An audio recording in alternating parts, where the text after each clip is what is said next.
한번 같이 보시죠. 일단 1번부터 3번까지 해당되는 독서론 같은 거는 잘 어떻게 하셨습니까? 그죠? 걔는 크게 문제될 건 없었지? 네. 그죠? 그 다음에 두 번째 있었던 거. 독서 지문. 얘는 어땠습니까? 그랬죠? 요거 한번, 같이 한번 봅시다. 자, 가부터 볼까요? 모방이란 새로운 행동이나 선천적이지 않은 행동을 관찰하여 행동 그 자체를 복제한다는 의미인데 관찰과 학습을 필수적으로 포함한다. 이렇게 얘기했습니다. 그죠? 일단 정의 나왔죠. 정의. 무엇의 정의? 모방. 네, 맞아요. 모방. 모방의 정의라고 얘기했고 이 모방이라고 하는 게 무엇도 포함하고 있다고 얘기했어요? 관찰과 무엇을? 네, 학습을 포함하고 있다 이거야. 그러면 이 두 가지가 없으면 뭐가 아니라는 소리예요? 모방이 아니다는 소리죠. 예, 다음. 이러한 모방의 개념은 인간과 고등지능 동물의 행동 차이를 살펴봄으로써 좀 더 분명히 이해할 수 있다. 이렇게 얘기했어. 그러니까 모방이라고 하는 것이 무엇인지에 대해서 어떻게 하겠다는 거야? 인간과 고등지능 동물을 비교해서 알려줄게요. 이렇게 얘기한 거죠. 그지? 그러니까 구체화한 거지? 그죠? 구체화를 했다. 저는 이렇게 얘기할게요. 인간이랑 동물을 비교함으로써 구체화했다. 이렇게 보시면 되겠죠? 다음. 어린 침팬지들과 아이들을 대상으로 나왔지? 인간이랑 침팬지. 시범자의 행동을 관찰하여 이를 따라하게 한 실험이 있다. 동일한 구조의 플라스틱 먹이 상자 2개를 이용하는데 두 개의 상자 차이는 내부가 투명하게 보이느냐 여부뿐이다. 각 상자의 위와 아래는 칸막이로 막혀 있대요. 각 상자의 아래 칸에는 먹이와 먹이를 빼낼 수 있는 문이 있고 위 칸에는 구멍만 뚫려 있다고 합니다. 그럼 제가 한번 그림을 그려볼게요. 이렇게 상자가 이렇게 있어. 대충 그릴게요. 대충 이렇게 있고 여기 이렇게 구멍이 있고 여기에 이렇게 문이 있는 거죠? 그지? 더 볼게요. 근데 실제로 음식을 먹기 위해선 뭐만 필요해? 요거만 있으면 되는 거죠? 그지? 문만 있으면 돼요. 다음. 어린 침팬지들과 아이들은 상자의 위를 막대로 툭툭 친 뒤 구멍에 막대를 한번 집어넣는 시범자를 관찰한다. 이어서 아래 칸의 문을 열고 막대기를 이용해서 먹이를 빼내는 시범자의 행동을 관찰한다. 어린 침팬지들은 불투명 상자의 경우 시범을 잘 따라한 반면 투명 상자의 경우는 그렇지가 않았다. 이랬어요. 자, 한번 봅시다. 이것도 비교해서 볼만한데 여기 위쪽으로 했던 걸 1번, 밑으로 했던 걸 2번으로 나눠서 보면 막대기 사용했죠? 얘는 막대기 사용했지? 그죠? 둘 다 막대기 사용했어? 근데 여기는 먹이가 있었어요? 없었어요? 없었죠? 얘는 먹이가 있었어요? 없었어요? 먹이가 있었죠? 투명, 불투명도 마찬가지지. 그러니까 불투명이었을 때는 뭐예요? 1번도 필요한 작업이라고 생각하는 거죠. 불투명이면. 근데 2번이면 투명이기 때문에 어때? 1번이 쓸데없는 거라는 걸 확인할 수 있는 거지. 그죠? 다음.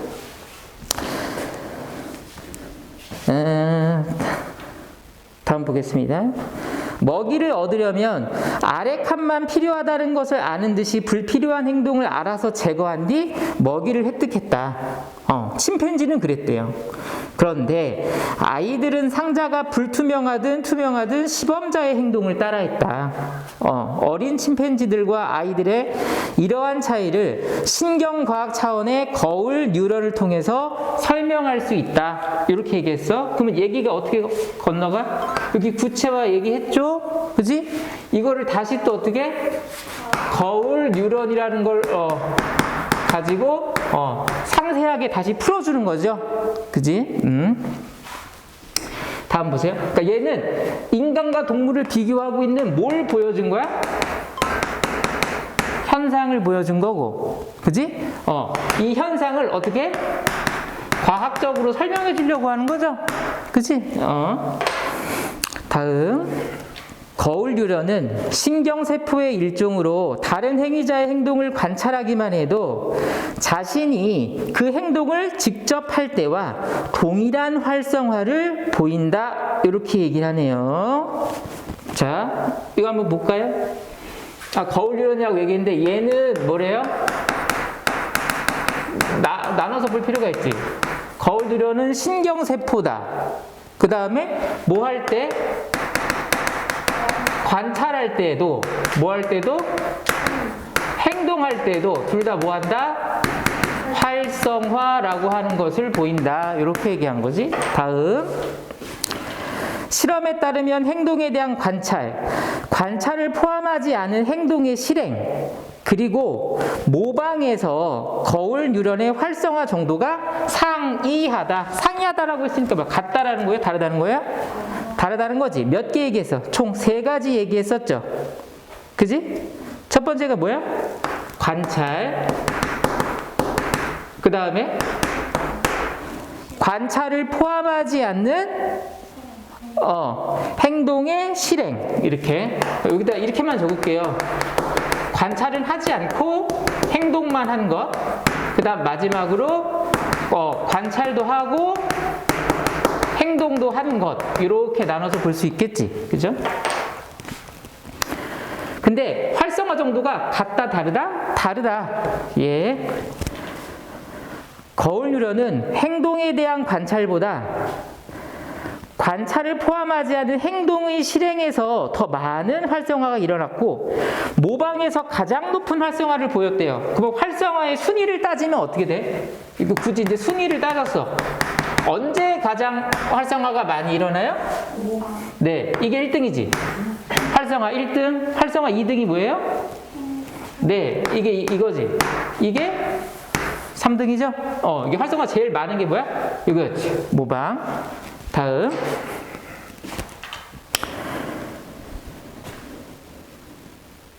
그리고 상대방의 행동 목표가 분명하다고 판단될 때는 거울 뉴런의 활성화가 영장류 모두에게서 일어난다. 침팬지도 영장류죠. 예. 반면에 목표 관찰이 어려운 상황에서는 인간을 제외한 영장류의 거울 뉴런은 거의 활성화되지 않았다. 이랬어. 그럼 차이가 나왔지. 거울 뉴런을 놓고 봤을 때 여기다 이렇게 해볼게요. 목표라고 하는 것 있지. 목표라고 하는 것이 있고 없고를 놓고서 이렇게 인간, 그 다음에 침팬지 이렇게 할게요. 목표가 있을 때 인간 어떻게 한다 그랬어요? 활성화된다 그랬고 침팬지도 활성화된다고 얘기했는데 목표가 없을 때 인간은 활성화되고 그죠? 침팬지는 활성화됐어요? 안 됐어요? 활성화 안 됐죠? 그지?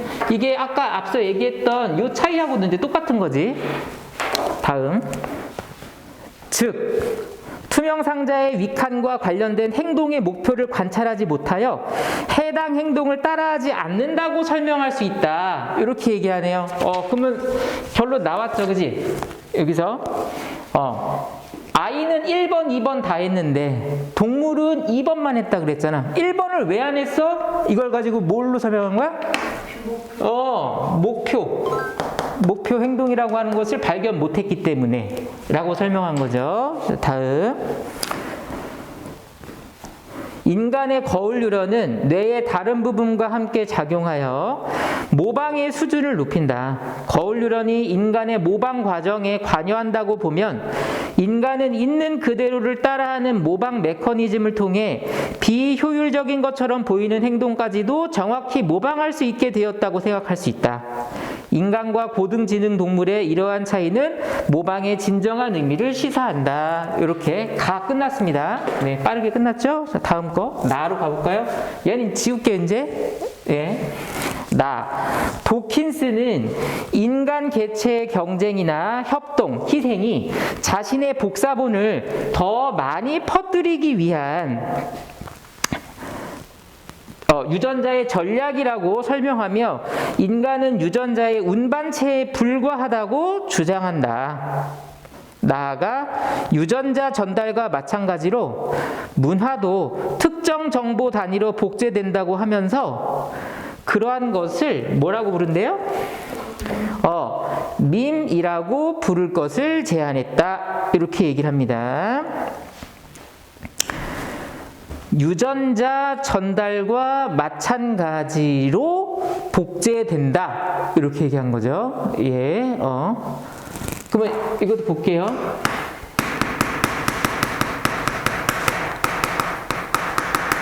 유전자 복제에서 인간은 무엇에 불과한다 그랬어요?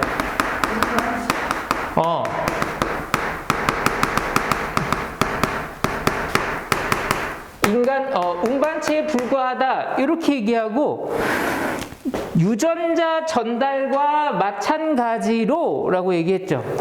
그지? 그럼 여기서 이 유전자하고 똑같은 역할을 하는 애가 누구라는 거예요? 밈이라고 하는 거죠. 이 밈이라고 하는 애들 있지. 이 문화 역시 인간은 무엇에 불과하다? 운반체에 불과하다. 이렇게 본다 이거야. 예. 자, 다음 보세요. 나아가 유전자 전달과 마찬가지로 문화도 특정 정보 단위로 복제된다고 하면서 그러한 것을 뭐라고 불렀다? 밈이라고 불렀다. 이렇게 얘기하죠. 도킨스에 의하면 밈이란 유전과는 구별되는 문화와 관련된 복제의 기본 단위이다. 밈이라고 하는 인가 무엇인지에 대해서 설명해줬죠? 여기서 뭐라고 얘기했어요? 맞아요. 기본 단위. 그러니까 복제의 기본 단위. 이렇게 할게요.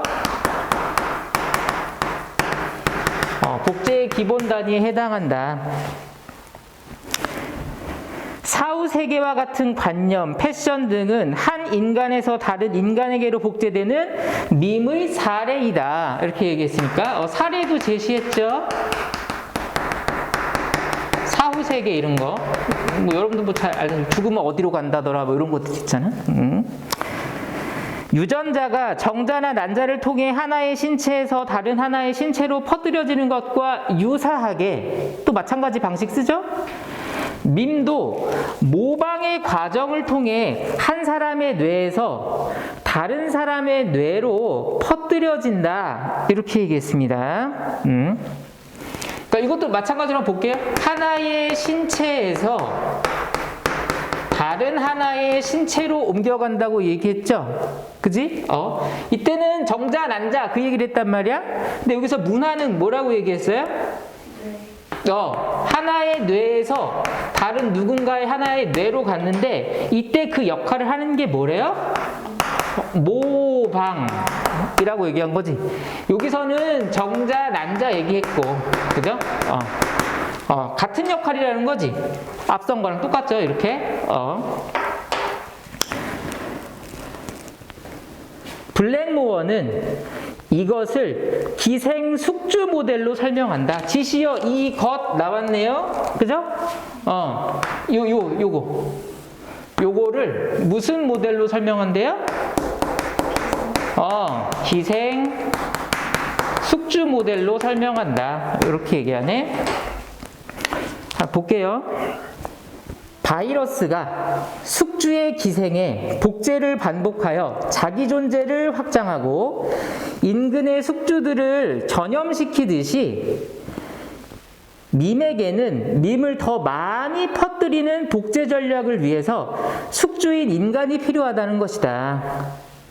이렇게 본다면 자기 자신의 복사본을 더 많이 퍼뜨리려는 행동적 측면을 고려할 때 유전자와 밈이 복제자이자 행위자로 기능한다고 할 수 있다. 이는 인간 개체가 행위자가 아니라고 보는 입장이다. 이렇게 얘기하네요. 그럼 결론 나왔지? 기생숙주 모델을, 이거 줄이면 뭐가 되는 거야? 기생숙주 모델은 인간 개체가 행위자가 아니라고 보는 모델이다. 이렇게 되는 거지. 예. 그럼 주체자가 누구라는 거야? 밈 또는 유전자. 이렇게. 다음. 밈의 전달이 모방을 통해 일어난다고 할 때, 우리가 앞서 얘기했었죠. 모방을 통해 일어난다고 할 때 블랙모어는 모방을 전염, 개인적 학습, 비모방적인 사회적 학습과 구별한다. 그럼 얘를 좀 빼볼까요? 이 모방이라고 하는 얘를 이렇게 나눴어. 그죠? 첫 번째가 전염. 또 두 번째가 뭐였어요? 네, 개인적 학습. 그다음 세 번째가 비모방적인 사회적 학습. 저는 이렇게 줄일게요.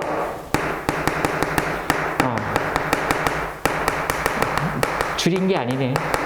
다 썼네. 네, 이렇게. 자, 한번 볼게요. 전염은 배우지 않더라도 수행할 수 있는 선천적 행동이기 때문에 남을 따라하긴 하지만 모방이 아니다. 그러면 전염은 뭐래요? 선천적인 걸 가리킨대요. 선천적 행동 그냥 이렇게 할게.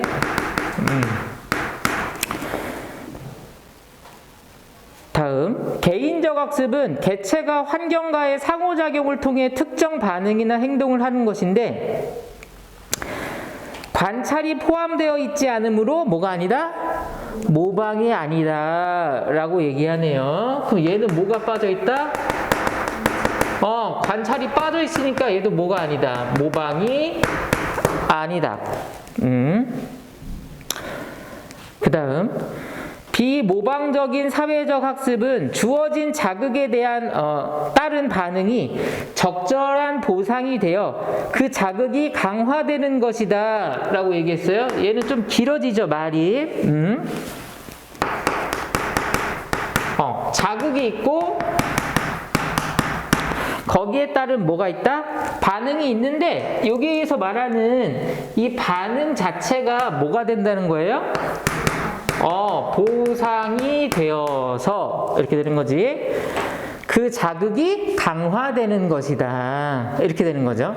자극에 따른 뭐라 그랬어요?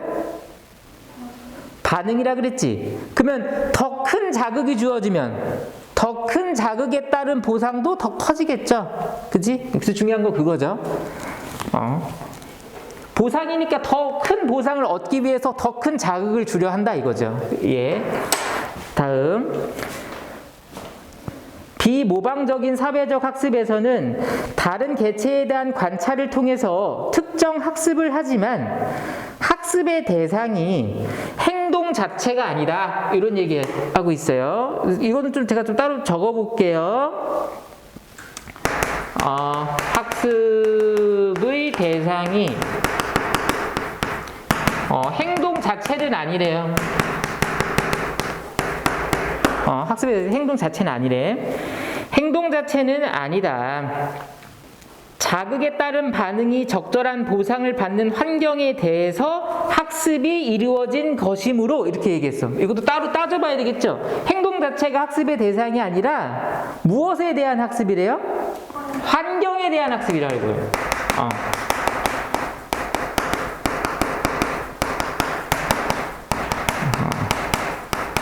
환경에 대한 학습이기 때문에 뭐가 아니다?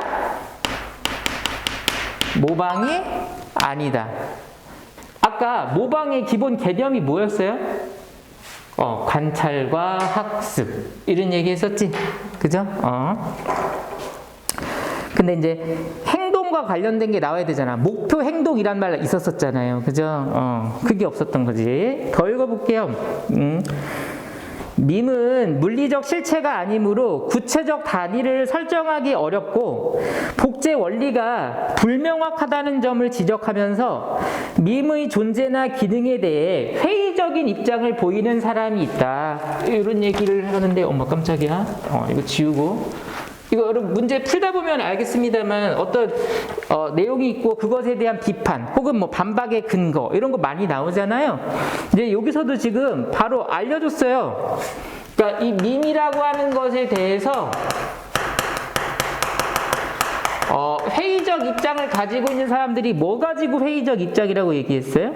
물리적 실체가 아니기 때문에 어떻다? 단위 설정. 그죠? 이거 가지고 얘기한 거지. 단위 설정이 어렵고 이거 가지고 이제 시비를 건 거죠. 또 뭐 있어요? 하나 더 있었잖아요. 맞아. 복제 원리가 불분명하다, 불명확하다. 이걸 근거로 밈에 대해 회의적 입장을 보인 거지. 그죠? 더 읽어볼게요. 밈 이론의 지지자들은 이를 반박하기 위해 이렇게 얘기했죠. 그러면 여기서 이렇게 얘기할게요. 반박하기 위해서 얘네들은 당연히 반박하는 사람들은 지지자들이 되겠죠? 무엇에 대해 반박하겠어요? 요거에 대해서 반박하겠지. 그지? 당연히. 지지자들은 신경과학 관점에서 밈을 설명하려고 한다. 밈은 모방에 의해 뇌에서 뇌로 전달되므로 인간 뇌의 특정 신경세포 다발이 연결되어 밈을 구성한다는 것이다. 이런 관점에서라면, 그럼 여기서 이런 관점은 무슨 관점? 신경과학 관점인 거죠. 세포 다발이 밈을 구성한다. 그럼 보세요. 잠깐 볼까요? 뭐 끝났어? 단위 설정에 대한 답을 내줬잖아요. 그죠? 그지? 뭐라고? 세포 다발 이렇게 된 거잖아. 그지? 복제 원리에 대해서도 당연히 이제 반박을 해주겠죠. 그지? 밈은 모방에 의해서 뇌에서 뇌로 전달된다. 그럼 복제 원리에 대해서도 얘기한 거지. 그죠? 뇌에서 뇌로 무엇에 의해? 모방의 원리에 의해 이렇게 전달되므로 이런 관점에서라면 모방 능력이 밈을 촉발시켰고 그 밈은 다시 모방 능력을 발달시키는 역할을 했다고 할 수 있을 것이다. 밈의 관점에서 문화 전달을 설명하려는 밈 이론은 사상과 문화 등이 전파되고 확산되는 방법을 설명하는 유용한 도구라고 할 수 있다. 그래서 밈 이론의 의까지 얘기한 거죠. 예, 이렇게 끝났어요. 일단 문제 확인하고 싶은 문항이 뭐였어요? 지문 자체는 읽었고 몇 번? 7번. 다른 번은 없으시고 그럼 7번 그냥 바로 볼게요.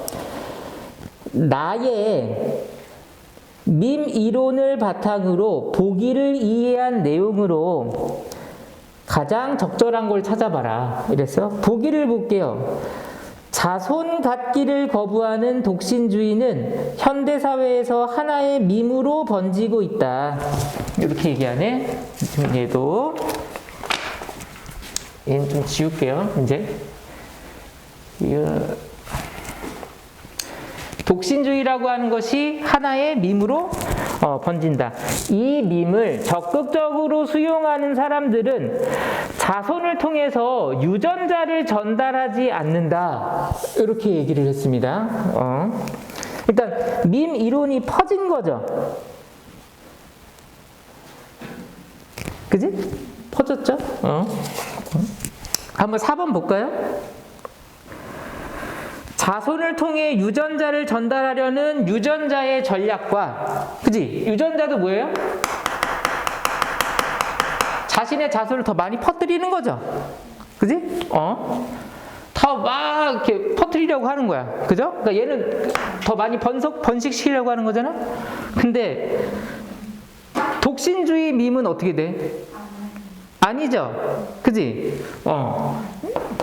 독신주의 밈은 그게 아니잖아. 거꾸로잖아. 그죠? 당연히 충돌할 수 있는 거죠. 전략의 충돌. 다른 헷갈린 선지 혹시 있어요? 2번? 했었는데 네. 그거 아닌 것 같아서 3번도 봤다가 4번은 그렇게 생각을 못했었어요. 자, 2번 보세요. 2번도 금방 끝나. 내가 아까 썼다가 바로 지운 건데, 이거 2번 주어랑 서술어만 보면 뭐예요? 밈은 매개체이다. 그럼 벌써 끝난 거야. 그죠? 다른 걸로 바꾼 거죠. 그지? 아니, 밈이 행위자죠. 밈이 행위자. 그지? 인간이 숙주고. 그지? 그러니까 밈은 매개체가 될 수 없다. 예, 이거 확인하시면 되겠습니다. 넘어가셔서 10번에서 13번은 어떠셨어요? 괜찮았어요? 두 분 다? 그럼 또 넘어가는 거죠. 14번에서 17번은 어떠셨어요? 17번 그래요. 그럼 얘도 같이 보는 걸로. 예. 한번 보겠습니다. 용해도는 일정한 온도에서 일정한 양의 용질에 최대로 녹을 수 있는 용질의 양으로 보통 용매 100g에 녹을 수 있는 용질의 질량이다. 뭐 이런 얘기를 했습니다. 예, 일단 좀 지우고. 마찬가지죠. 용해도의 정의 나온 거죠. 그지? 근데 이렇게 용해도 는 이거 문장 거칠게 줄이면 뭐예요? 용질의 질량이다 이거지? 줄이면 이거잖아. 그죠? 물론 여기 들어가는 거죠. 어떠한 용질의 질량이다 이렇게 되겠지. 그죠? 100g에 녹을 수 있는 용질의 질량이다. 이렇게 되는 거죠. 용매 100g에 녹을 수 있는 용질의 질량.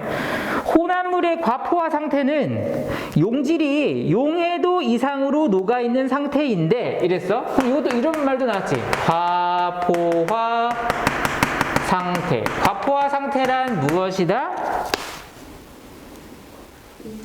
용질이 용해도 이상으로. 그죠?